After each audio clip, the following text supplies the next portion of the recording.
क्या आप Nifty trading और इन्वेस्टमेंट से सुपर फास्ट रिटर्न चाहते हैं? क्या निफ्टी में बुल ने अपनी दौड़ शुरू कर दी है? क्या है निफ्टी में प्रॉफिट अपॉर्चुनिटी इनकैश करने का सही तरीका? नमस्कार दोस्तों, स्वागत है आपका डॉक्टर संजय वेब के यूट्यूब चैनल में। दोस्तों, आज मैं doctor Sanjay Sinha, technical analyst working on new web since last 28 years. ये चैनल वेब एनालिसिस के लिए समर्पित है। अपने पिछले वीक के यूट्यूब वीडियो में हमने निफ्टी के वेब मूवमेंट को एक्सटेंसिवली प्रेडिक्ट किया था। आप लोगों ने देखा होगा कि कैसे निफ्टी ने हमारे प्रेडिक्टेड टाइम में करेक्शन को कंप्लीट किया है। यदि आप रेगुलरली हमारे यूट्यूब वीडियो को फॉलो कर रहे हैं तो आपको इसका मेजर बेनिफिट मिल गया होगा। इस वीडियो में हम वेब थ्योरी को निफ्टी में सभी लेवल्स पर एक्यूरेटली अप्लाई करना बताएंगे। हम सभी डिग्री के वेब स्ट्रक्चर को सही ढंग से लेवल करना सिखाते हैं। न्यू एनालिसिस के उपयोग से कमिंग वीक में निफ्टी के इमर्जिंग मूवमेंट डिस्कवर करने के लिए हमसे जुड़े। निफ्टी में इसके प्रैक्टिकल एप्लीकेशन की जानकारी ले, राइजिंग ट्रेंड के डिमार्केटिंग सिग्नल्स जाने, रीजनिंग और एग्जाम्पल्स के साथ न्यू एनालिसिस की दुनिया में गहराई से प्रवेश करें।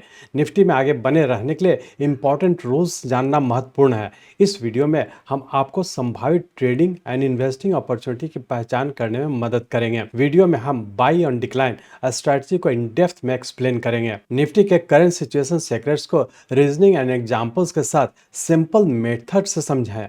जाने कब छोटा ट्रेड लेना है, कब एग्रेसिव पोजीशन बनाना है। वीडियो के लर्निंग आपको इन्फॉर्म डिसीजन लेने की एबिलिटी देता है। इस यूट्यूब वीडियो में हम निफ्टी राइज के सभी पहलुओं को डिस्कस और अनफोल्ड करेंगे। समझें कि लॉन्ग पोजीशन कब बनाएं। हम ऊपर के डायरेक्शन के दौरान रिस्क मैनेजमेंट स्ट्रैटेजी पर जोर देंगे। हम स्टॉप लॉस के क्रिटिकल रोल पर जोर देंगे, चाहे आप एक अनुभवी ट्रेडर हो या क्यूरियस बिगनर हो। यह वीडियो आपको स्किल्स फॉर ट्रेडिंग में प्रोफिशिएंसी अचीव करने के लिए प्रेरित करेगा। सीखें लाइव चार्ट से, जानें कि उन क्रूशियल तेजी की पहचान कैसे करें जो भरपूर अपॉर्चुनिटी का संकेत देते हैं। टाइमिंग की कला में एक्सपर्टीज हासिल करें। यह वीडियो निफ्टी में hidden path to wealth open कर देगा। अब बिना देरी किए इस वीडियो को शुरू करते हैं और इन सभी चीज़ों को समझने के लिए चलिए हम लोग चलते हैं निफ्टी के रियल टाइम चार्ट पर। ये हम लोग का निफ्टी का डेली चार्ट है और इस डेली चार्ट में हम लोग देख रहे हैं कि 26 अक्टूबर 2023 में हम लोग का एक करेक्शन नीचे का पूरा करके और फिर से एक राइजिंग ट्रेंड में इंटर किया था। और ये राइजिंग ट्रेंड भी जैसा देख रहे थे कि हम लोग का 16 जनवरी 2024 को एक कंप्लीट किया, जो कि हम लोग का एक इम्पल्स वे में कंप्लीट किया, जो कि हम लोग का रफली टाइम जब लगा था तो यहाँ 55 डेज का लगा था, जो कि हम लोग का एक शॉर्ट टर्म का एक राइजिंग ट्रेंड कंप्लीट किया था। और जैसा यहाँ पे हम लोग देख पा रहे थे कि यहाँ पे एक इम्पल्स वेव कंप्लीट करने का यहाँ पे पैटर्न कंफर्म किया था, जो इंडिकेट किया था कि हमारा एक इम्पल्स वेव जो कि 5+4+4 के फॉर्म में एक इम्पल्स वेव के फॉर्म में कंप्लीट करने का करेक्टिव फॉर्म में इंटर किया था। यहाँ पर जैसा हम लोग पिछले वीक भी डिस्कस किए थे कि यहाँ पे हम लोग का एक फ्लैट पैटर्न का फॉर्मेशन हो रहा था, जिसके तहत हम लोग का नीचे का ए और बी बन चुका था और हम लोग सी वेव में इंटर कर चुके थे। और जैसा पिछले दिन भी डिस्कस किए थे कि चूंकि हम लोग का वेरी शॉर्ट टर्म रफली हम लोग का 21 डेज का आता है, और जैसा कि यहाँ पे फ्लैट पैटर्न का फॉर्मेशन हुआ था, जिसके तहत आप लोग से डिस्कस किए थे कि यहाँ पे हम लोग का 21 डेज जो कि हम लोग का रफली बुधवार का बन रहा था, जिसमें कि हम लोग का पूरा होने की संभावना था। और एग्जैक्टली हम लोग देख रहे थे कि यहाँ पे हम लोग का 21 डेज में ही हम लोग का जो कि वेडनेसडे को हम लोग का नीचे का लो बना और यहीं पे हम लोग का एक फ्लैट पैटर्न का ए बी और सी वेव कंप्लीट करके और पुनः यहाँ पे हम लोग का ऊपर का कंटिन्यू कर चुका है। अब पिछले वीक ही आप लोग से डिस्कस किए थे कि यहाँ पे हम लोग का करेक्टिव फॉल के तहत यहाँ पे हम लोग का एक नया पॉइंट मिलना चाहिए। और जब हम लोग इस 0 पॉइंट से जब ट्रेंड लाइन ड्रॉ कर रहे हैं, ये हमारा इस राइजिंग ट्रेंड के लिए हमारा 0 पॉइंट हो गया। अब यहाँ से हम लोग जब ट्रेंड लाइन ड्रॉ कर रहे हैं तो इस पॉइंट को टच नहीं करके हमारा इस पॉइंट का टच पॉइंट मिलता है। तो एग्जैक्टली हम लोग का करेक्टिव फॉल जो है इस पॉइंट पे कंप्लीट किया, जो इंडिकेट कर रहा है कि हमारा ये फ्लैट पैटर्न का ए बी और सी, जिसका कि सी वे फेल्योर है। और जैसा कि पिछले 2 वीक पहले से ही आप लोग को बता रहे थे कि हम लोग का यहाँ पे सी वे फेल्योर होने की संभावना है। एक चीज़ और ध्यान रखेंगे कि कब सी वे फेल्योर बनता है, जैसा कि आप लोग को एडवांस कोर्स में बताया, उसी के बेसिस पे हम लोग यहाँ पे डिसाइड किए थे कि हम लोग का ए बी और सी वे फेल्योर होने की संभावना है, और जिसका कि टाइमिंग भी हमारा 21 डेज में पूरा होने की संभावना है। तो दोनों ही चीज़ को यहाँ पे हम लोग देख पा रहे हैं कि हमारा टाइम और प्राइस और ट्रेंड लाइन का फॉर्मेशन, इसके लिए भी हम लोग का नया पॉइंट मिल चुका है। और ये अब इंडिकेट कर रहा है कि सही मायने हमारा यहाँ पे एक वेरी शॉर्ट टर्म का करेक्टिव फॉल जो कि फ्लैट पैटर्न के फॉर्म में कंप्लीट किया, जिसका कि वेव सी फेल्योर वेव हुआ और फिर से ऊपर कंटिन्यू हो जाने की संभावना है।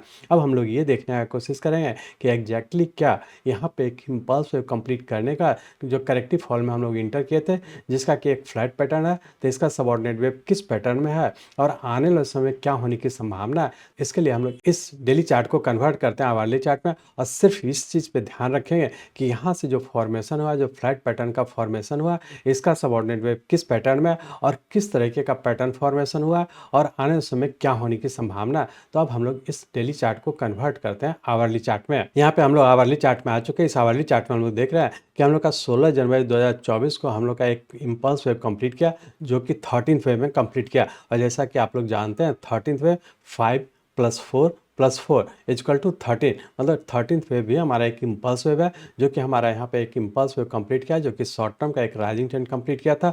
और इसके बाद यहाँ पे हम लोग का पैटर्न कंफर्म किया, जो इंडिकेट किया था कि हमारा यहाँ से 13th वेव एक इम्पल्स वेव कंप्लीट करके एक करेक्टिव फॉल में इंटर कर चुका था। और इसी समय आप लोग से भी डिस्कस किए थे कि बहुत ज़्यादा संभावना है कि हम लोग का वेरी शॉर्ट टर्म के करेक्टिव फॉल में इंटर होने की संभावना है। लेकिन यहाँ पे आप लोग देख पा रहे होंगे कि यहाँ पे जब करेक्टिव फॉल के तहत नीचे का हम लोग का यहाँ पे एक जिगजैग का पैटर्न बना, जो कि उससे बड़े टाइम फ्रेम का ए वेव था। और इसके बाद हम लोग यहाँ से करेक्टिव राइज के तहत, जो कि एक करेक्टिव राइज के फॉर्म में ऊपर गया था, जो हमारा बी वेव बना था। और उसके बाद यहाँ पर हम लोग 2 सप्ताह पहले से ही हम लोग डिस्कस कर रहे थे कि बी वेव बनने का यहाँ पे हम लोग सी वेव के फॉर्म में नीचे कंटिन्यू करेंगे।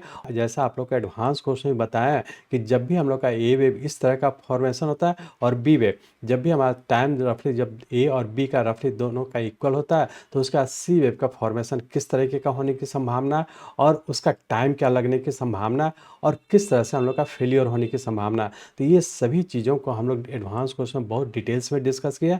तो जो लोग एडवांस कोर्स किया वो समझ रहे होंगे कि किस तरीके से हम लोग का इस चीज़ को फॉलो करते हुए आगे कंटिन्यू किया था।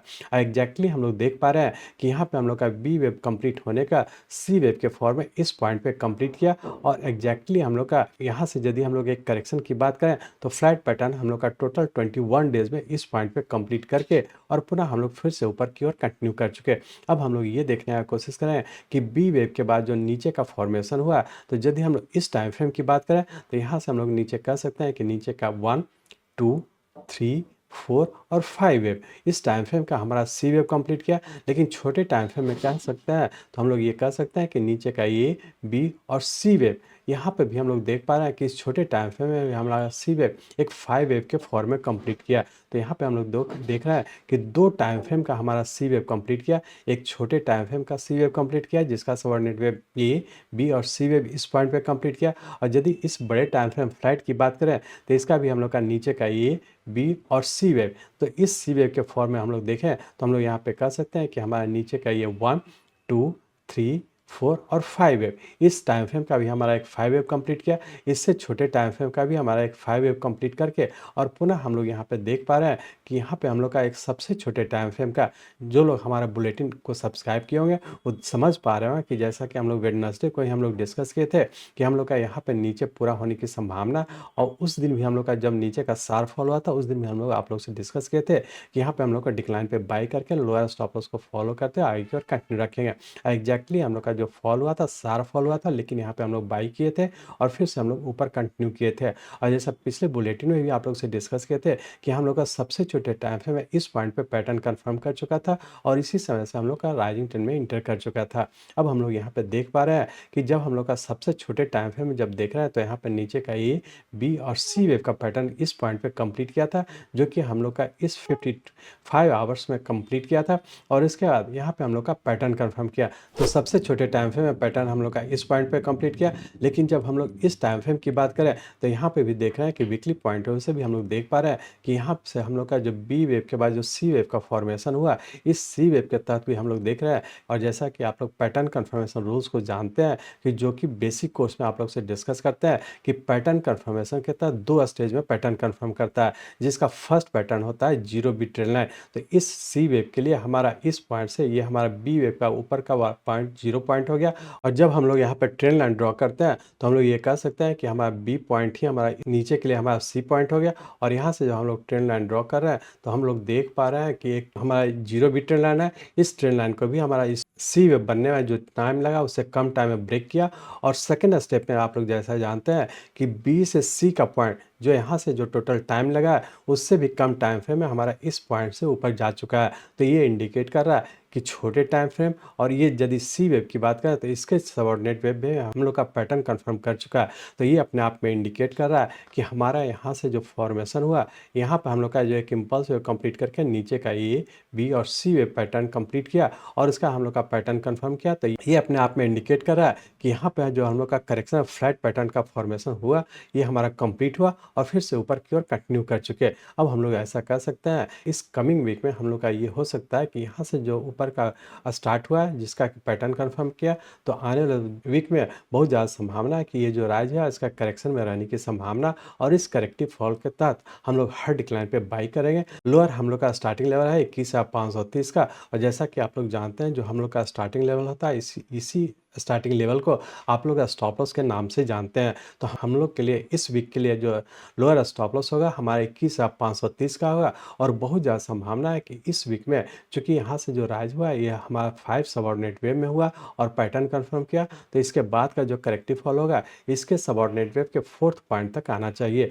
तो इस वीक के लिए हमारा रेंज बाउंड के तहत नीचे हो सकता है कि 21,850 ऊपर का 22,150 इसी रेंज बाउंड में रहने की संभावना है। तो वीकली पॉइंट से जब भी नीचे आता है हम लोग डिक्लाइन पे बाई करेंगे, लोअर स्टॉप लॉस रखेंगे 21,530 का और जब भी ऊपर जाता है इंट्राडे में चाहे तो आप प्रॉफिट बुक कर सकते हैं या फिर होल्ड करते हैं तो लोअर स्टॉप लॉस को फॉलो करते हुए आगे और कंटिन्यू रखेंगे।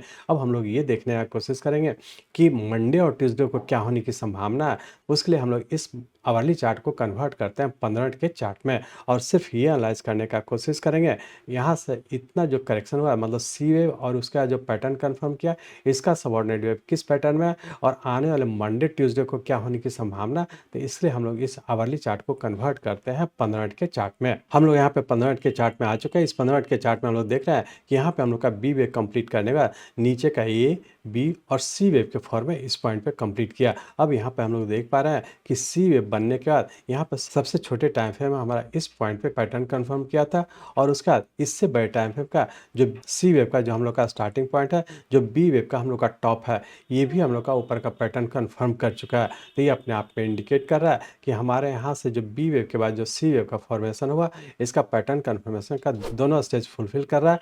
तो ये इंडिकेट कर रहा है कि बहुत ज़्यादा संभावना है कि हम लोग का इस टाइम फ्रेम का मतलब वीकली पॉइंट ऑफ व्यू से हम लोग राइजिंग ट्रेंड में इंटर कर चुके हैं। सिर्फ इंट्राडे के पॉइंट ऑफ व्यू से कहें या मंडे ट्यूसडे की बात करें तो राइजिंग ट्रेंड के तहत हम लोग ये कह सकते हैं कि ऊपर का 1 2 3 4 और 5 वेव, यहाँ पर 5 वेव का मतलब उससे बड़े टाइम फ्रेम का हमारा ये 1 हो गया। यहाँ से हम लोग जब 0 to 10 लाइन ड्रॉ करा तो इस पॉइंट को टच करा तो हमारा ये सेकंड वेव हो गया। ये ऊपर का फिर से थर्ड वेव के तहत 1 2 3 4 और 5 यहाँ पे हमारा थर्ड वेव कंप्लीट किया। ये हमारा फोर्थ वेव है, यहाँ पे हम लोग का फिफ्थ वेव है और फिफ्थ वेव बनते ही हम लोग का पैटर्न कंफर्म किया। तो अब हम लोग ये कह सकते हैं कि आने वाले मंडे ट्यूसडे के लिए रेंज बाउंड के तहत नीचे का 21,850 और ऊपर का 22,150 इसी रेंज बाउंड में रहने की संभावना। इंटरडे में यदि डिक्लाइन पे बाय करते हैं तो ऊपर के लिए प्रॉफिट बुक करें, होल्ड करते हैं तो इंटरडे के लिए हम लोग का नीचे का स्टॉप लॉस होगा 21,750 का। इस स्टॉप लॉस को ध्यान में रख करके मंडे ट्यूसडे के लिए डिक्लाइन पे बाय करके ऊपर की ओर कंटिन्यू रखेंगे। अब वीकली पॉइंट ऑफ से जैसा देख रहे हैं कि हम लोग का नीचे जब भी आता है डिक्लाइन पे बाय करके 21,530 के स्टॉप लॉस को फॉलो करते हुए आगे की ओर कंटिन्यू रखेंगे। सिर्फ एक चीज़ और ध्यान रखेंगे कि चूंकि हम लोग का यहाँ पे वेरी शॉर्ट टर्म का करेक्शन पूरा करके फिर से स्टार्ट हुआ तो बहुत ज़्यादा संभावना है कि वेरी शॉर्ट टर्म में हम लोग का फिर से ऊपर की ओर कंटिन्यू हो जाने की संभावना है। तो very short term point of view से हम लोग डिक्लाइन पे बाय करके ऊपर की ओर कंटिन्यू रखेंगे, लेकिन उसके लिए भी हमारा स्टॉप लॉस होगा 21,530 का। तो हम लोग ऐसा कह सकते हैं कि वेरी शॉर्ट टर्म का एक करेक्टिव फॉल जो कि यहाँ से हम लोग का था वो हम लोग का पूरा हुआ और फिर से हम लोग वेरी शॉर्ट टर्म के ऊपर की ओर कंटिन्यू कर चुके हैं। तो हम लोग ये कह सकते हैं कि वेरी शॉर्ट टर्म का भी हम लोग ऊपर की ओर कंटिन्यू कर चुके हैं जिसका स्टॉप लॉस 21,530 का होगा।